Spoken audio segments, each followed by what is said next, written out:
না বা আমি দাঁড়িয়ে মিয়া বিয়ে হবো না। বাজান আসতে কি কইস? আচ্ছা বিয়াই, তাহলে আমরা কথাবার্তা এখন আগে।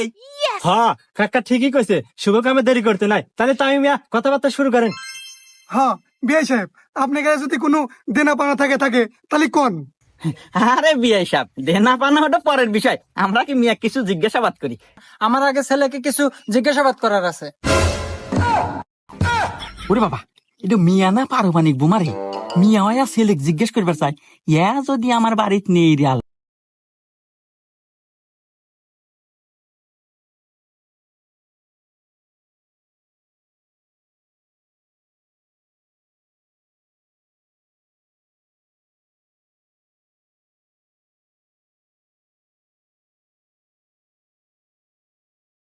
বুদ্ধি নাই, ডিজিটাল মিয়া, ছেলেদের সাথে সবসময় ওঠা বসা, সিগারেট তো সাধারণ বিষয়, আপনাদের সামনে গাঁজা দেয় না।